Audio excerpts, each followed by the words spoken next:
Anything else about the Middle East? It's a beautiful place with beautiful people. I've enjoyed my time there immensely. But dude, ISIS is not good, man. What else is going on in the world right now? Russia has been fighting Ukraine. These rebels in Syria, Talking about the Israeli. they're bombing them right now. Some pretty heavy strikes in Lebanon, which has really wasted the Hezbollah fighters. No one's talking about Venezuela. Everybody kind of sees what's going on, but nobody fully knows what's going on. How do we get our oil out? How do we make money? How do we get more land? You do this for us, or you don't do this to us.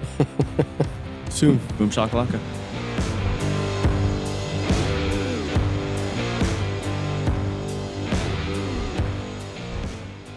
The things that are going on in the world today, it's always scary, but it's also interesting to see what's going on with the regime changes. It's always seemed to be a constant in history.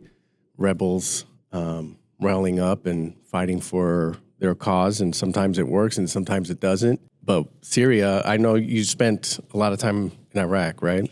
Yeah. I spent, close to a year in Iraq, right? So yeah, that's definitely some time. I spent 3 months in Kuwait. I spent a year in Bahrain. I spent 3 months in Oman. I spent 3 months in Saudi Arabia. I spent 6 weeks in Jordan. I had a little visit to Israel. And so, and Syria was kind of like, we're not at war with Syria. If things go bad and you're in Iraq, during the first war, the Gulf War, right? Bush Sr. Yeah, Bush Sr., right? They're some of the guys escaped into Syria. They were out of the famous SAS crew that got compromised. Some of those guys escaped into Syria. Mm-hmm. But, they weren't treated perfectly well while they were there, So it's a little bit of a kind of like a sketchy thing going into Syria. Because they were immigrants, right? Coming into a foreign country. Yeah, escaping a war, going to Syria, hoping to kind of, get repatriated, back to their own dudes, and they didn't know kind of what it was going to end up being like. Syria has fallen. HTS or HST, I think it's HTS, or, has taken over, right? And this is a conglomerate of, former Al-Qaeda aligned, Islamic members, fighting forces. And, there's supposed to be some elements of ISIS mixed in and what have you. And I could be absolutely totally wrong, right? It's a collection of dudes who I would not say are probably coming to Christmas dinner. Right. With Americans, interests in mind, right? Mm-hmm. 100%. And they, formed up and took over. Why now? What happened?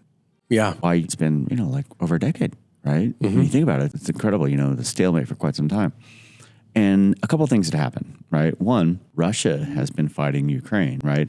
And you could say, well, Russia's been fighting Ukraine and they've used up a lot of the resources, right? Because Russia was propping up the Assad regime. Well, let's rewind. Who are the players here? Okay, fantastic. Yeah. So the players are, obviously Russia. Yeah. Right. American back interest in the war. Mm-hmm. In not the war, I would say, there because, Russia always has its interest aligned with Russia. Okay. And so the Russians having a Mediterranean port, kind of puts everybody, I would say, makes everyone uncomfortable. Right. Yeah. Now, having a 100% open port year round in the Mediterranean for Russia is a huge deal. Mm-hmm. Russia, since the beginning of time, not having seaports has been a major problem for them. Yeah. They have year-long seaports on the Kamchatka Peninsula on the east coast of their country. But that's, 4,000 or 5,000 miles away from the capital. Mm-hmm. And then the northern ports in Russia get iced in. They get snowed in, right? I think they're still navigable in the winter, but it's very difficult. All right, so, right? And we're talking about the ports because that ties into what's going on. That's what I was going to say is usually, I don't know if it's the media or if it's us wanting to see the movie side of it, the story side. We look at it from a cultural standpoint on why these things happen. When in reality, it's more practical. It's more has to do with logistics. How do we get our oil out? How do we make money? How do we get more land to gather more resources? It's usually a more practical reason, not a cultural reason that these things happen. That's it, and Russia does have some, it goes through Constantinople. It goes through, I think, the Bosporus Strait. I might have this wrong, right? But it goes through Turkey. Mm-hmm. And then Russia has a port there. Mm-hmm. That's the problem, though, is that Russia is kind of hemmed in, and it's easy to shut down Russia's sea lanes, except for the Kamchatka Peninsula, but then so far away from its European interests, right? And so Russia's always kind of looking for that, open seaport. And that's one of the reasons they supported the Assad regime. Who else supports the Assad regime? The Iranians, with money, but mostly support from Hezbollah, right? And, Hezbollah is, based in Lebanon, right? And so, there's support and troops and money going from Lebanon into Syria. Mm-hmm. But then a couple of things have been happening lately. One, obviously the war in Ukraine has used up resources from Russia. Russia's a big country. They've got a lot of men, they've got a lot of money, and they got a lot of resources. Mm-hmm. But they've been at war a couple of years now. Now, what's gone hand in hand with this war in Russia is also sanctions, right? And, you can say whatever you want about war, right? It's horrible. It's the worst thing in the world. All true. It's also costly. Yeah. War is very costly, okay? And Russia's kind of running out of cash. It's starting to show. So what happened here is that they've started to pull support, right?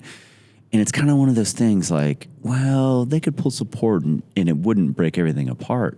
But it kind of did, because everyone else is like, well, if Russia's kind of pulling their support, could we possibly get left out in the open? Could we be hanging out in Syria and get slaughtered by the rebels? If Russia's going to pull their support, I'm going to pull my support, right? And then all of a sudden, it was just a vacuum of support kind of left.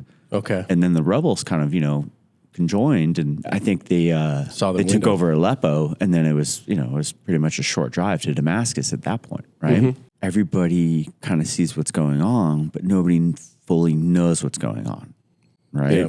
And it's one of those situations, I kind of look at it like COVID, right? Like, we all have an idea of what happened with COVID and what exactly the deal, like how effective the vaccines or whatever. And I'm not being political here, but it's like, you know what? We'll know the answer in another decade or two. Right. You know what I mean? Like we're not going to know until a couple of years have passed, and everybody can look at it with kind of like a, unemotional, fact-filled study over years eye. And that's the same thing I think what's going on right now. Mm-hmm. What we think going on in Syria is probably different than what's actually happening. And no one's really going to totally know, all parties included, until a year or 2 or 6 months right from now, right? And as time elapses, we'll know more and more. But I can tell you this. The group that took over is classified as a terrorist group. So that should, raise some alarms. But we also, in the same day that they took over, bombed, airstrikes, 77 ISIS strongholds, which kind of leads me to believe that someone from our government talked to someone on the rebel side and said, hey, listen, we can help you out, or we can not harm you or something. But dude, ISIS is not good, man. And, it makes me I kind of look at that going, I wonder if someone in that group, the rebel group that took over Syria, was like, okay, I'll tell you what, you do this for us or you don't do this to us, and here's where ISIS is held out. And I could be totally wrong. Yeah, well, this is speculation, but it's hard for any type of coup like this for the U.S. not to have some sort of hand in it or know what's going on. Well, that's it, too. Now, here's the deal. Something else we're not talking about. We're not talking about the Israeli. They're bombing them right now, right? They're bombing them, right? And so it's hard for me to think that the Israelis aren't talking to these rebels as well. Right. Right? Because, the Israelis are smart. They're not dumb. Right. And these rebels know the deal, right? Like, hey, listen, that's a fragile moment for them. They don't want to piss off the wrong people at the wrong time. And that does play a hand in what's happening right now as well, because, Hezbollah has felt emboldened since the Palestinian conflict to, listen, Israel is occupied with the Palestinian conflict, with what's going on in Gaza. So the Hezbollah fighters based in Lebanon are like, hey, we're going to send some strikes. We're going to fire some shells. We're going to do some stuff in, the northern part of Israel, right? Mm-hmm. And Israel was like, okay, cool. You know what? Listen, we're taking the focus of the world is a little bit angry at us for what we're doing in Gaza. And if they're going to be mad at us right now, you know what? Sure.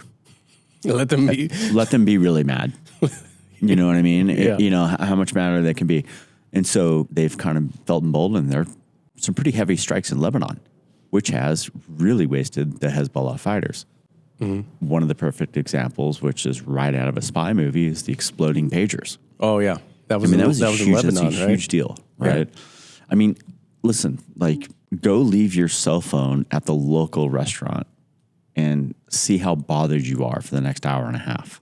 Right. Right. And Israel has pretty much told the Hezbollah leadership, you don't get cell phones anymore. Yeah. You know what I mean? Yeah. And like, because if you do, they might explode in your pocket. You never know.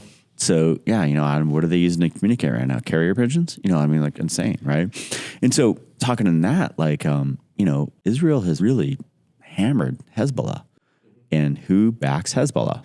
Iran does. Yeah. And that's a lot of money, right? And so less Hezbollah fighters in Syria, less support from Iran because they've been spending a lot of money in Gaza and in Lebanon, right? And less support from Russia because they don't have a lot of resources because they're suffering under sanctions. And a perfect storm kind of into the rebels' hands, and boom, they took over Damascus. So it was just almost like collateral damage that Syria was left hanging because of all these other conflicts. Yeah. I mean, it's a perfect storm of events. It was, there wasn't one great, massive surge that was like, that happened and then this happened, right? It wasn't this big wall that fell down and now all of these things are open and it's a rush. It was definitely a domino effect, like 1, 2, 3, 4, now all of them. So these rebels in Syria, who's arming them? I've been to that part of the world. If you're going to have a Syrian garage sale, a whole stack of AKs in the corner is going to be for sale. And I think an AK is like $400 or $500 here in the States. They're probably like $25 in Syria. Oh, so they're not hard to find. Yeah, guns, not hard to find. I think there's a video floating around the internet right now of what looks to be like a turn of the century era cannon on the back of a Toyota. I mean, it's just like, and there's an actual string.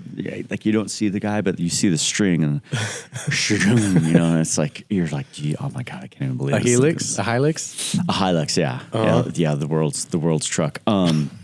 Yeah, but it's actual. It looks like a Civil War cannon being fired out of the back of a Hilux. That's awesome. Does Syria have oil? I don't know, but I'm pretty sure it does. Every other country around there has oil. Except Jordan. Kuwait has a ton of oil. Obviously, Saudi Arabia, Iraq, I'm pretty sure it does. But Syria's been at war for a long, long time. Alexander the Great, he had some of his formative battles in Syria. Oh, really? Yeah, he did. From where's he from?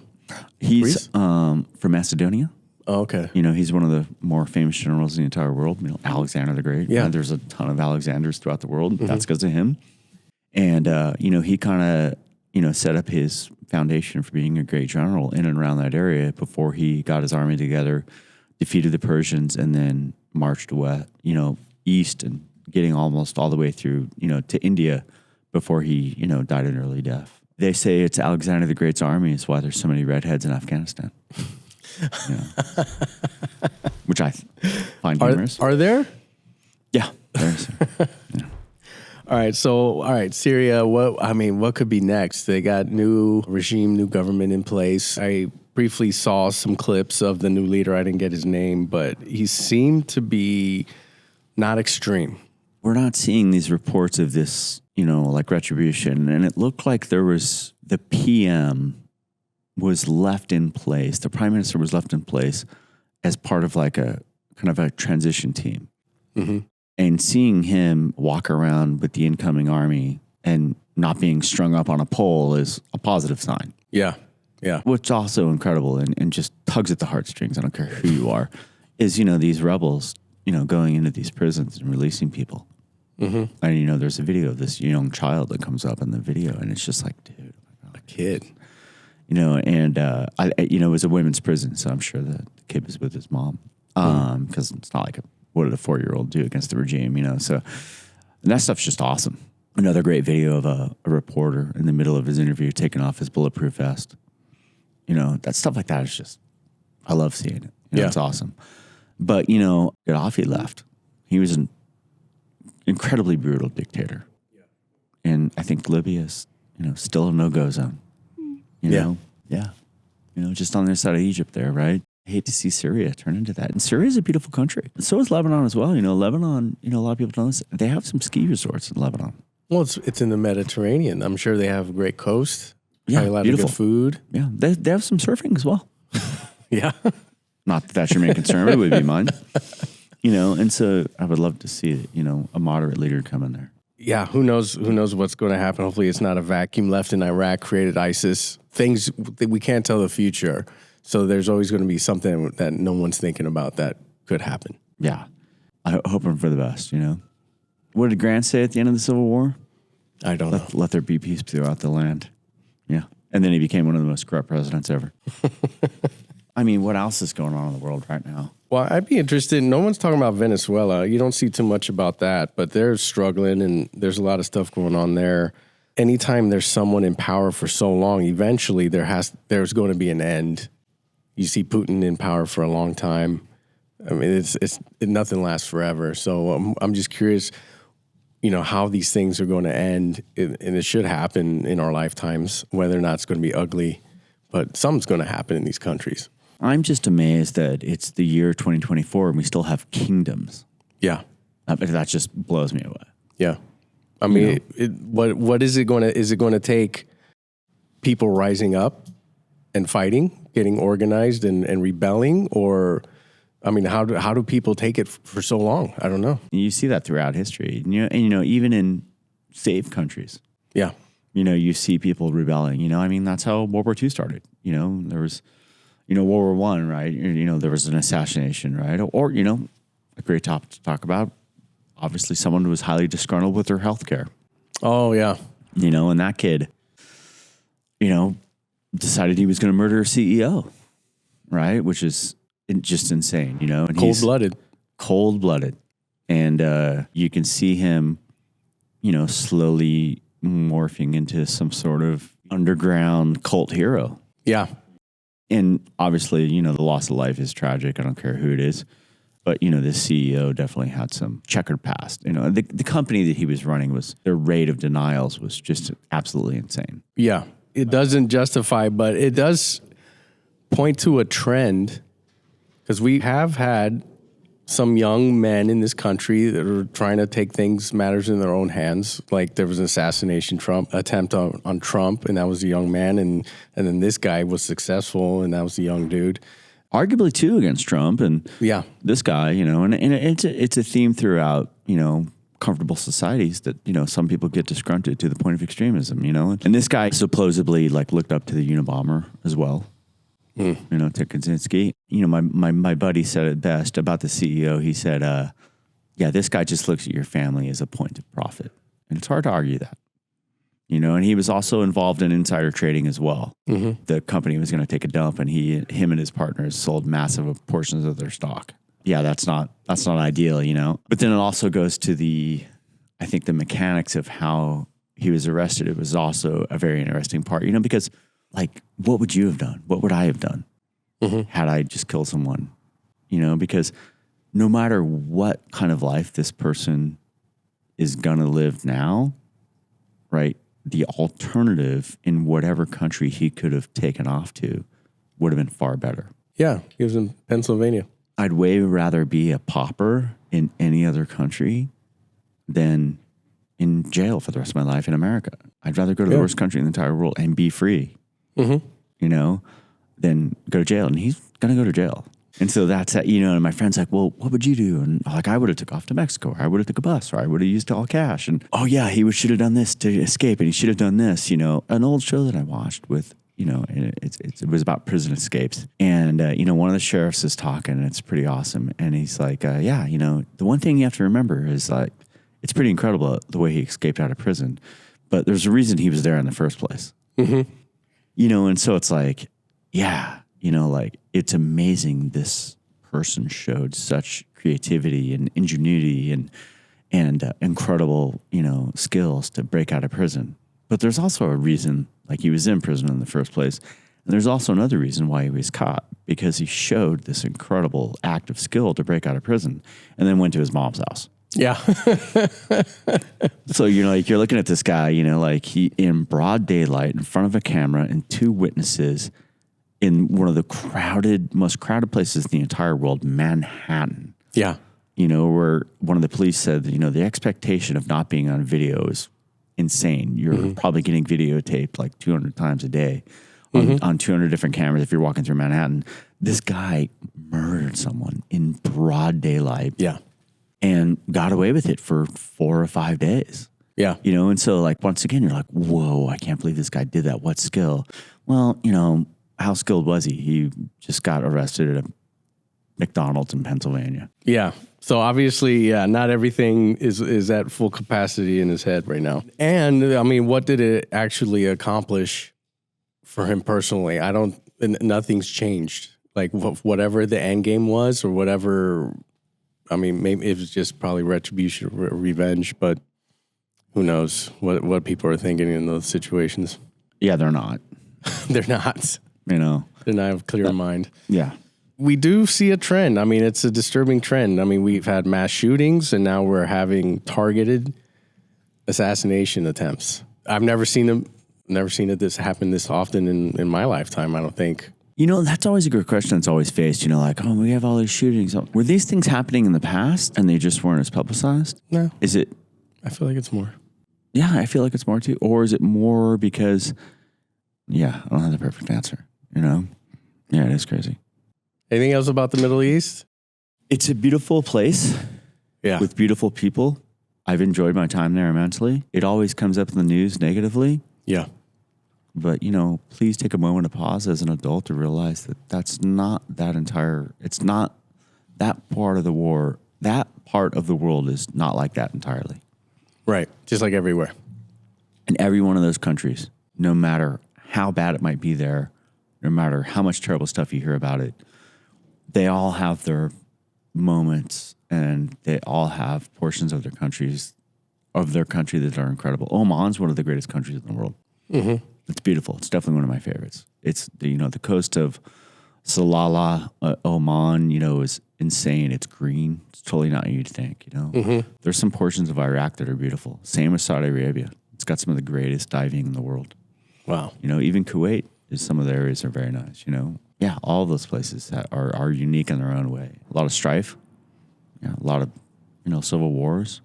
But, they're all incredible. Same with Iran. Iran is not a friend of America, but like everyone I've met from Iran is incredible. And dude, I would love to go there someday. Yeah. Yeah. So that's my closing comment, All right. Cool. One last thing, and maybe we can tag it in. There is a website called Operation Gratitude, operationgratitude.com. And it allows people to send gifts to military overseas, first responders, people that are not at home. And, when you're overseas, I'm sure getting a gift from home or just getting some sort of acknowledgement probably feels good. So operationgratitude.com, I just wanted to throw it out there and send some gifts to people that are in other countries right now, not at home, missing home. How many Christmases did you miss? This is going to sound horrible. I missed about 6 or 7. Uh-huh. And, it was before I had kids. Yeah. Right? And I think I missed one with kids. But it's kind of convenient. You're like, hey, man, I don't have to deal with any drama. There's no antics. Like, everything's right here. Kind of get a day off. Yeah. It's kind of okay being over there during, wartime. It's kind of, I was over there. They would, rocket attack on Christmas and Thanksgiving. It's like, all right, thanks, guys. I appreciate it. Yeah, so what else would I say? If you're going to send someone overseas something, send them something nice. But if you can't figure out what to send them alcohol. I mean, not that I've ever gotten a Listerine bottle taped back together full of vodka, hey, but yeah, send alcohol. All okay, right. We'll see. All right, that's it. Thanks, dude. Cool. Appreciate it. We'll do it again soon. Boom shakalaka.